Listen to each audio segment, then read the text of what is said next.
सूत जी कहते हैं, भगवान विष्णु के इस प्रकार कहने पर सब देवता पिनाकधारी महादेव जी का दर्शन करने के लिए गए।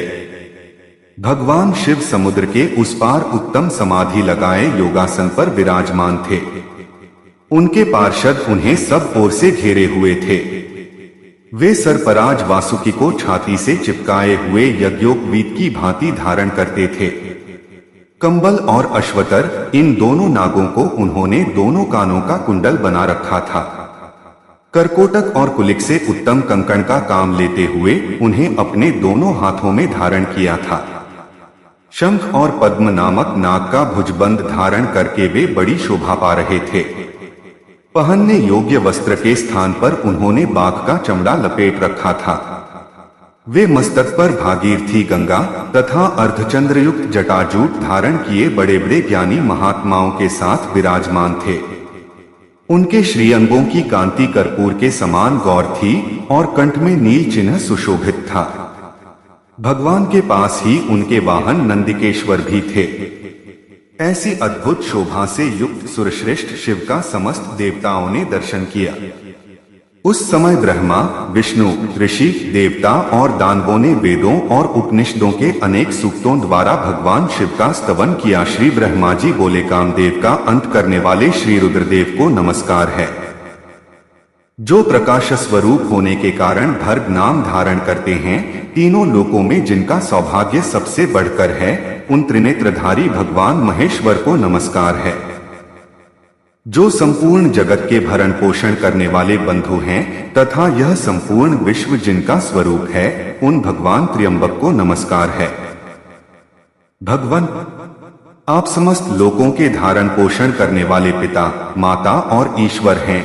आप ही जगत के स्वामी तथा रक्षक हैं। प्रभु, आप हमारा उद्धार करें। तब उत्तम योग से युक्त दयालु परमात्मा महेश्वर शंभु ने धीरे धीरे समाधि से विश्राम लिया और देवताओं से इस प्रकार कहा, परम भाग्यवान ब्रह्मा आदि देवताओं, तुम लोग मेरे समीप क्यों आए हो? इस समय यहाँ आने का कारण बतलाओ। उनके इस प्रकार पूछने पर ब्रह्मा जी ने देवताओं के महत्वपूर्ण कार्य का परिचय देते हुए कहा, भगवान, तारकासुर ने देवताओं को महान कष्ट पहुंचाया है।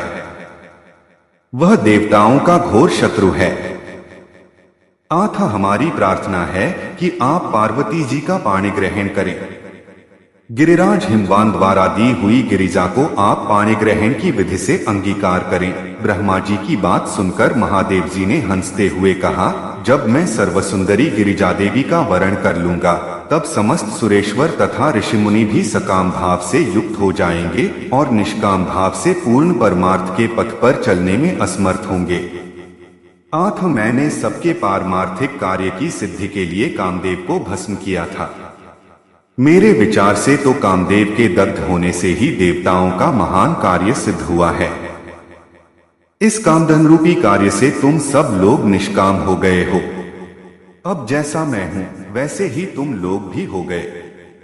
अतः हम लोग अब प्रयत्न पूर्वक अत्यंत दुष्कर तथा परम उत्तम तप का अनुष्ठान करें और करावें। कामदेव के न रहने से तुम सब देवता समाधि लगाकर परमानंद में निमग्न हो सदा सुखी रहोगे। काम तो नरक में ही ले जाने वाला है। उसी से क्रोध का जन्म होता है। क्रोध से सम्मोह होता है और सम्मोह से मनुष्य जल्दी ही भ्रम में पड़ जाता है।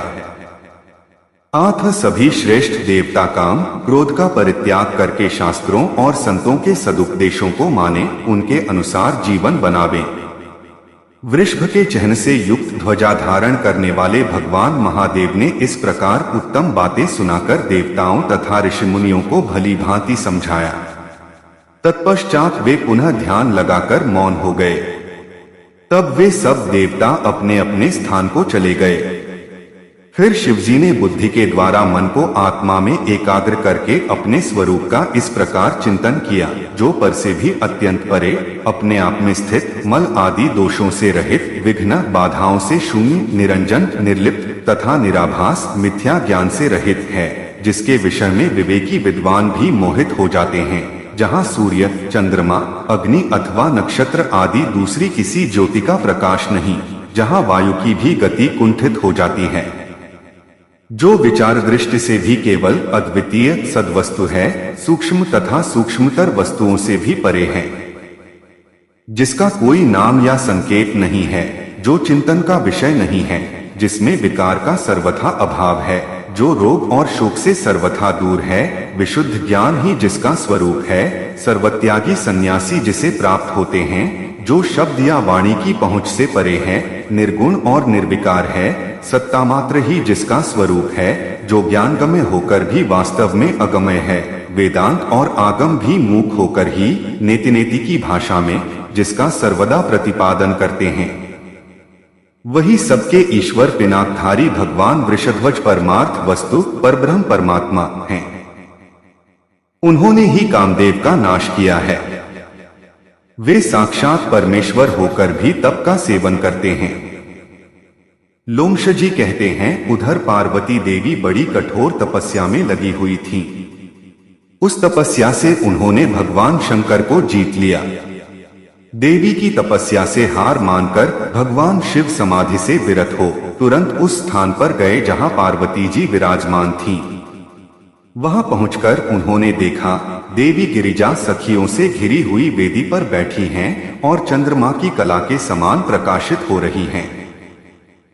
महादेव जी ने उन्हें देखकर तत्काल ब्रह्मचारी का वेश धारण कर लिया और उसी स्वरूप से सखियों की मंडली में उपस्थित होकर पूछा, सखियों, यह सर्वांग सुंदरी कन्या अपनी सहेलियों के बीच में क्यों बैठी है? यह कौन है? किसकी पुत्री है? कहां से आई है और किस लिए तपस्या कर रही है? तब जया ने उत्तर दिया, ब्रह्मचारी जी, ये गिरिराज हिमवान की कन्या हैं और तपस्या द्वारा परमेश्वर रुद्र को पति रूप में प्राप्त करना चाहती हैं। जया की यह बात सुनकर वटुरूपधारी शिव ठठाकर हंस पड़े और इस प्रकार बोले, सखियों, यह पार्वती भोली भाली है, इसे अपने हित और अहित का कुछ भी ज्ञान नहीं है। भला रुद्र की प्राप्ति के लिए तपस्या करने की क्या आवश्यकता है? अरे, रुद्र तो अमंगल रूप हैं, हाथ में कपाल धारण करते हैं। मरघट का निवास ही उन्हें अधिक प्रिय है। जिस दिन इसके वरण कर लेने पर रुद्र का इसके साथ संबंध होगा, उसी दिन से यह शुभांगी पार्वती भी अशुभ रूप हो जाएगी। रुद्र वही हैं न जिन्हें दक्ष के शाप से ब्राह्मणों ने यज्ञ बहिष्कृत कर दिया है। अत्यंत भयानक विष वाले जो सर्प थे, वे ही उनके अंगों के आभूषण बने हुए हैं। रुद्र अपने अंगों में चिता की राख लगाते हैं, चमड़े का वस्त्र पहनते हैं, अमांगलिक वस्तुएं धारण करते हैं तथा निरंतर भूत प्रमथ और पिशाचों से घिरे रहते हैं। इस सुकुमारी कन्या को उस रुद्र से क्या लेना है? सखियों को चाहिए कि इसे ऐसा करने से रोकें। मनोहर रूप वाले देवराज इंद्र, परम तेजस्वी धर्मराज, वरुण, कुबेर, वायु तथा अग्नि को छोड़कर रुद्र के प्रति इसका अनुराग कैसे हुआ? परमेश्वर शिव ने इस प्रकार की बहुत सी बातें वहां कही। पार्वती सखियों के मध्य में बैठकर तपस्या में संलग्न थी। उन्होंने वटुरूपधारी रुद्र की बातें सुनकर उनके प्रति रोष प्रकट करते हुए कहा, जया, साध्वी विजया, विश्वसुंदरी प्रमलोचा और महाभागा सुलोचना, मैं तुम लोगों से कहती हूं, मैंने जो कुछ किया है ठीक किया है, परंतु तुम्हें इस ब्रह्मचारी से क्या काम है जो इसकी कठोर बातें सुनती हो? ब्रह्मचारी का रूप धारण करके यह कोई महादेव जी का निंदक आ गया है, ऐसा समझो। सखियों, ऐसे व्यक्ति से अपना क्या प्रयोजन है?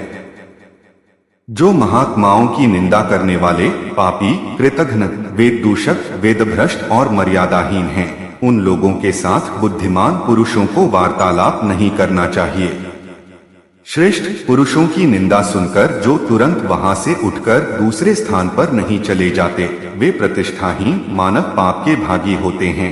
गिरिजा का वचन सुनकर विजया वटुरूपधारी रुद्र से सहसा कुपित होकर बोली, ब्रह्मचारी, जाओ जाओ यहां से, अब तुम्हें यहां एक क्षण भी नहीं ठहरना चाहिए। विजया बातचीत करने में बड़ी कुशल थी। उसने इस प्रकार फटकार कर विवाद करने वाले वटुरूपधारी शिव को विदा कर दिया। वे तत्काल अंतर्धान हो गए। संपूर्ण सखियों में से किसी ने नहीं देखा कि वे कहां चले गए। तदंतर भगवान महेश्वर पार्वती जी के सामने अपना वास्तविक स्वरूप धारण करके फिर सहसा वहीं प्रकट हो गए। ध्यान में लगी हुई पार्वती देवी जब अपने ध्यानगत स्वरूप को ढूंढ रही थीं, उसी समय उनके हृदय स्थित देवता बाहर दिखाई देने लगे। विशाल नेत्रों वाली सुशीला गिरिजा ने आंख खोलकर देखा तो सर्वलोक महेश्वर देवेश्वर शिव सामने दृष्टिगोचर हुए। उन कैलाश निवासी शंकर के दो भुजाएं, एक मुख और अद्भुत स्वरूप था। मस्तक पर जटाओं का जूड़ा बंधा हुआ था। उसमें चंद्रमा की कला शोभा पा रही थी। भगवान ने हाथी का चमड़ा पहन रखा था। उनके कानों में कुंडल के स्थान पर महाभाग कंबल और अश्वतर ये दो नाग विराज रहे थे। परम कांतिमान सर्पराज वासुकी को हार बना लिया गया था। उनके हाथों में बड़े बड़े सर्पों के ही कंगन पड़े थे जो बड़ी शोभा दे रहे थे। इस प्रकार रुद्र ने सर्पों के आभूषण बनाए थे। ऐसा स्वरूप धारण कर भगवान शिव पार्वती के सामने खड़े हुए और शीघ्रता पूर्वक बोले, कल्याणी तुम वर मांगो। उस समय सती साध्वी पार्वती जी को बड़ी लज्जा आई। उन्होंने शंकर जी से कहा, देवेश आप मेरे सनातन स्वामी हैं, क्या आपको पहले की घटना का कुछ स्मरण है? प्रभो, मैं वही सती हूं जिसके लिए आपने दक्षयज्ञ का विनाश किया था। वही आप हैं और वही मैं हूं। तारकासुर के वधरूप देव कार्य की सिद्धि के लिए मैं मेना के गर्भ से प्रकट हुई हूं। आपसे मेरे द्वारा एक पुत्र होगा। इसलिए महेश्वर, आप मेरी एक प्रार्थना स्वीकार करें। आपको ऋषियों के साथ हिंदवान के पास जाना चाहिए और उनसे मेरे लिए याचना करनी चाहिए। मेरे पिता हिंदवान आपकी आज्ञा का पालन करेंगे, इसमें संदेह नहीं है। पूर्व काल में जब मैं दक्ष की कन्या थी, उस समय भी मेरे पिता ने ही मुझे आपकी सेवा में समर्पित किया था। महाभाग, हमारा और आपका विवाह देवताओं की कार्य सिद्धि के लिए हो रहा है। तब महादेव जी ने पार्वती से हंसते हुए कहा, देवी अहंकार रूपा प्रकृति से महत्त्व उत्पन्न हुआ। महत्त्व से तामस अहंकार की उत्पत्ति हुई। तामस अहंकार से सर्वव्यापी आकाश प्रकट हुआ। आकाश से वायु और वायु से अग्नि की उत्पत्ति हुई। अग्नि से जल और जल से पृथ्वी हुई। सुमुखी पृथ्वी आदि भूत तथा भौतिक वस्तुएं जो भी दृष्टि में आती हैं, उन सबको नश्वर समझो। अविनाशी तो आत्मा ही है जो एक होकर भी अनेकता को प्राप्त हुआ है, निर्गुण होकर भी गुणों से आवृत हो रहा है, जो सदा अपने ही प्रकाश से प्रकाशित होने वाला है, किंतु इस समय दूसरे से प्रकाश ग्रहण करने वाला बन गया है, स्वतंत्र होकर भी परतंत्र सा हो गया है। देवी, प्रकृति रूप से तुमने ही महत्त्व को प्रकट किया है। यह संपूर्ण मायामय जगत तुम्हारे द्वारा ही रचा गया है। तीनों गुणों का कार्य तुमने ही प्रकट किया है। तुम ही त्रिगुणमयी सूक्ष्म प्रकृति हो और मैं सदा तुम्हारे सब व्यापारों का साक्षी मात्र हूं। मैं हिमालय के पास नहीं जाऊंगा, उनसे किसी प्रकार याचना नहीं करूंगा, क्योंकि किसी के सामने दीजिए ऐसा वचन मुंह से निकालने पर पुरुष उसी क्षण लघुता को प्राप्त हो जाता है। ऐसा कहकर भगवान शिव अपने स्थान को चले गए। तदंतर हिंदवान अपनी धर्मपत्नी मेना तथा दूसरे पर्वतों के साथ वहां आए। पार्वती जी ने जब उन्हें देखा तो वे उठकर खड़ी हो गईं और अपने माता पिता तथा भाई बंधुओं को मस्तक झुकाकर प्रणाम किया। तब हिमालय ने मधुर वाणी में पूछा, साध्वी, तुमने जैसे तैसे यहां रहकर क्या किया है? पार्वती बोलीं, पिताजी, मैंने यहाँ उत्तम तपस्या के द्वारा कामनाशक महादेव जी की आराधना की है।